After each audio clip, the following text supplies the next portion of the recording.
I'm JJ Conway. I came in at a time where I was told I couldn't do what I do. Because of my race and because of my gender and mostly because of my race.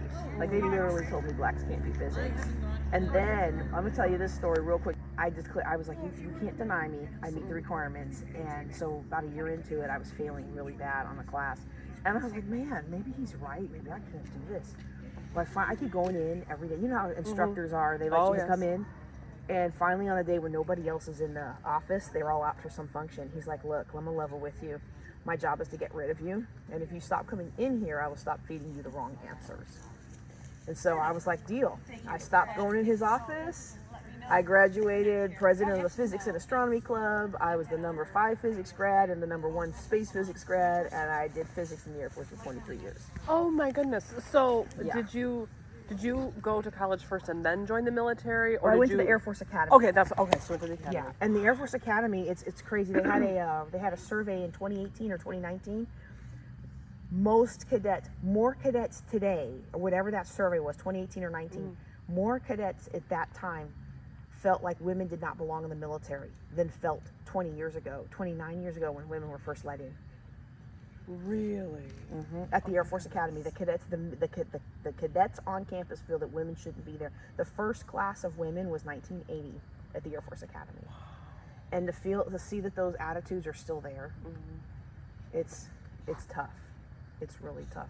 So I have a big heart for this, and this event is even more powerful than I expected it to be. I really thought it was going to be more like a resource fair. The camaraderie and the connection was very palpable. You could just feel it amongst everyone. So no, I understand that. I wondered, since the way you spoke, I wondered if you had some sort of like psychiatry or therapy background, just the way you kind of, when you said physicist, I'm like, oh, I wouldn't have guessed that. I mean, my brother's a physicist, and I'm like, and I wouldn't ask him to counsel people.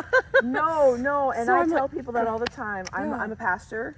Oh, but that's I am super not interesting. a counselor, Okay. and I But don't you still had to pretend be take one. courses where, yeah, I mean. Well, and I learned how to coach people. Sure, yes. And so I also learn where my limits are, and that's why I'm glad she has registered counselors who come, especially during certain sessions, to make sure if someone's triggered, they have a resource to go to. Yeah, absolutely. Yeah, and that's important. Very important. I am the chair of Texas County Veterans, and specifically for my county, Erath County Veterans. The chair of Erath County Veterans is automatically the chair of Texas County Veterans. So, I see. Okay. So it's one of those. It's like 2 for 1. But Sure. but we actually help veterans get to their VA appointments if they have a water heater or something bust and they can't afford to get it fixed. We work with them if they need service hours, because a lot of vets get in trouble. They get in trouble with the law, or they suffer PTSD issues, and then they do something they shouldn't be doing. Sure. And they need some rehabilitation. Well, we can't do the counseling side of it, but we can help them get their community hours. Oh, nice. And we find ways to put them to community service. Yeah. So those are the kinds of services that we offer. Yeah. I look at like American Legions and VFWs and other veterans organizations, and they're so like geared towards them, full of men, and it just doesn't. That's why I think we have a few homebound women in my local post in Texas, but I'm the only actively serving female veteran. Everybody else that's of woman is the auxiliary and the spouses. And there's always that pull, like, I wish I could be around not just old men. Right, exactly. I want to be around ladies, but those ladies aren't me. Right. And so that's why I love that Post 30 here out of Shelby stood up and said, we're going to sponsor this, and committed to sponsoring it again next year.